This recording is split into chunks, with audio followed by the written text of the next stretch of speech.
Mein Name is Hazel. I'm 25 years old.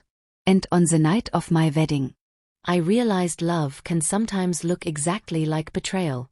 Especially when it comes from your own family. The room was glowing with fairy lights. The air smelled of roses and vanilla candles. Soft music floated trug the Hall. People were laughing, clinking glasses. And for a moment I thought, this is happiness. This is how it's supposed to feel. But behind those warm smiles, something was waiting to break me. After the ceremony, my mother stood up to speak. Her voice was calm, sweet. Almost too sweet. She smiled at everyone, then looked at me and said, Hazel, your father and I have a surprise for you. Everyone leaned in, expecting something special. My be a gift, a blessing, so meeting beautiful. But what she said next. Shanget the V.I.S.A.V. love forever. She said, we've decided to give your car to your sister. She needs it more. The hall went silent. My husband froze mit smile. My sister gasped like she didn't know. But the sparkle in her eyes told me she did. And me? I just stood there, holding my bouquet, pretending it didn't hurt. But inside, something cracked. Because that car wasn't just a car.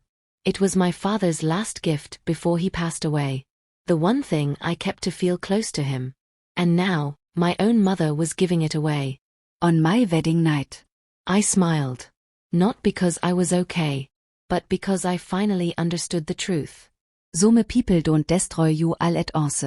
They destroy you slowly. Every time you forgive them. Soft pause. By the way, before I go on, make sure you subscribe to my channel. And tell me in the comments which city you're watching from.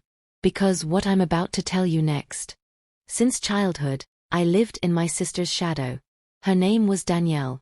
My parents' golden girl. She could do no wrong. When she failed, they blamed the teacher. When I succeeded, they said I was just lucky. Danielle got new dresses, new phones, new attention. I got hand-me-downs. And the lengse. If I cried, Mom said I was being dramatic. If I stayed quiet, she said I was ungrateful. No matter what I did, it was never right. I used to watch how she smiled. The way everyone's faces lit up. Even strangers adored her. And I thought maybe, if I tried hard enough, I could earn that same kind of love. So I became the helper. The peacekeeper. The daughter who always understood. When Danielle forgot her homework, I stayed up doing it. When she broke a rule, I took the blame. Wen she kriet, I held her. Wen I kriet, no one came. And for years, I told myself it was okay. That maybe love meant giving more than you got. That maybe one day, they'd see me too. But that wedding night. Standing Tiere in my white dress. Watching Mom hand over my father's car. My last piece of him. To the same sister who already had everything. I felt something inside me shift. It wasn't anger. It wasn't jealousy. It was realization. I was never the daughter they cherished. I was the daughter they used to teach gratitude. To her. I wasn't family. I was the example. The comparison. The be more like her, they repeated my whole life. And that night, surrounded by laughter and lights, I finally understood what it means to break quietly. Without screaming. Without anyone noticing.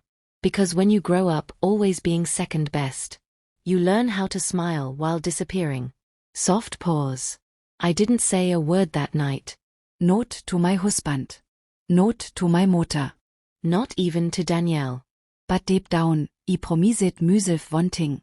They would never break me again. Not with gifts. Not with guilt. And not with love that only existed when I was useful. That night was the end of my silence. And the beginning of my story. After everyone left, I sat in my wedding dress. Alone. Surrounded by fading lights and half-empty glasses. The laughter was gone. The music had stopped. And for the first time in years, the silence didn't scare me. No anger. Not theirs. Just clarity. I looked at myself in the mirror, mascara smudged, lipstick faded. And I saw more than a bride. I saw a woman finally done being the background character in her own life. That night, I didn't sleep. I thought about every moment I stayed quiet. Every time I told myself it's fine. Every time I accepted less just to keep peace. And then, around 3 a.m., I picked up my phone and called my lawyer. My voice was calm when I said, I need to make some changes. Within a week, I changed everything. My accounts. My car papers. My property. Everything that had my name. Stayed with me this time. No shared access. No second chances. No more giving pieces of myself away just to be loved. When Mom found out, she called me, furious. Her voice shook with disbelief. How could you do this to your family, Hazel? She screamed. I waited a second. Then I said quietly, You talked ml how to lose everything, Mom. Now I'm teaching myself how to keep it.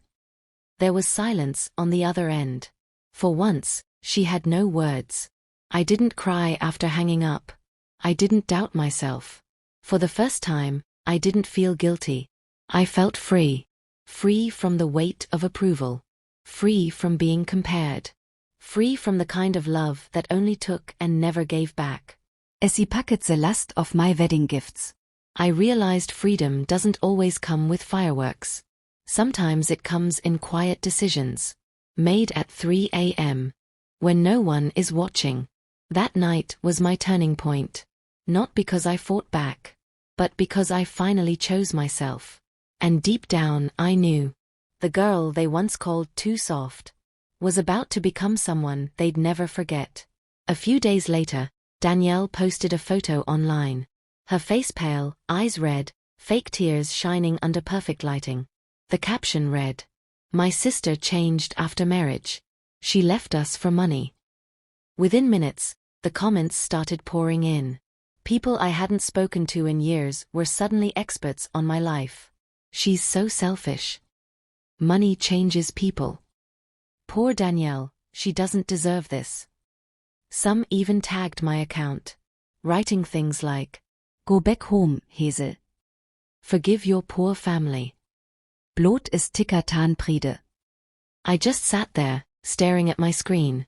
Wettjing strangers Bild a story out of Lies. No one knew the truth. How many nights I cried for people who never cared. How many times I swallowed my pain. Just to keep the peace. They didn't see the moments behind closed doors.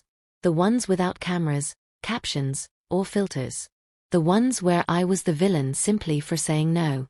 And that's when it hit me. Peace built on silence isn't peace. It's control. All those years, I stayed quiet to keep things normal. I forgave when I shouldn't have. I smiled when I was breaking. And every time, they took a little more of me. But not anymore. I stopped reading the comments. Stopped defending myself. Because explaining yourself to people who want to misunderstand you is another form of begging for love. I logged out, turned off my phone. And for the first time, the silence felt clean, not empty. I went for a walk that night. The city lights reflected off the wet pavement. The air was cold, but my chest felt warm. Like I was finally breathing my own air again. That's when I realized something powerful. They weren't just playing an online game. They were testing how far they could still control me. And I had just stopped playing. Soft pause. They could twist my story. Post fake tears. And call me heartless all they wanted. But from that day on, I decided one thing for sure. I'd rather be the villain in their story than the victim in mine. Revenge isn't always fire and fury. Sometimes it's calm. Sometimes it's silence. Sometimes it's walking away and never looking back. I stopped answering calls that drained me. Stopped replying to messages that only brought guilt.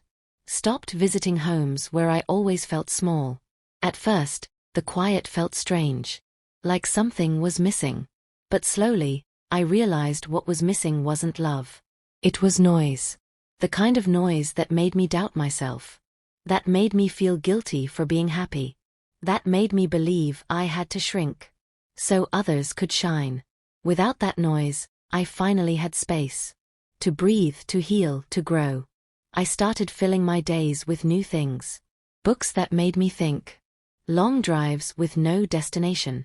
Mornings that began with peace instead of panic. For years, I thought revenge meant proving them wrong. Now, I see it differently. Revenge is showing them they no longer have the power to hurt you. People said I'd changed. They were right. I stopped chasing love that only existed when I was useful. I stopped explaining myself to people who never listened. And I started loving the quiet version of myself. The one who didn't need approval. Who didn't seek permission. Who finally understood her worth. Freedom doesn't come with fireworks. It doesn't announce itself with applause or praise. Sometimes, it comes softly. In a deep breath. A morning coffee. Or the sound of a locked door clicking behind you. That sound. That small, final click. Isn't about shutting people out.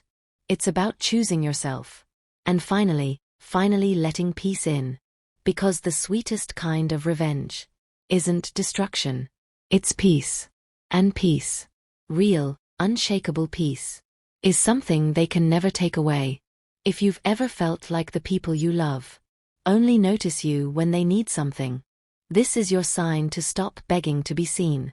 You don't owe loyalty to those who trade your peace for control. You don't owe love to anyone who uses it like a weapon. Walking away isn't weakness. It's self-respect. My name is Hazel. And this was my story. If this story touched you, don't forget to subscribe. And tell me in the comments which city you're watching from. Globe showing Europe, Africa. Because sometimes, the most powerful revenge is peace.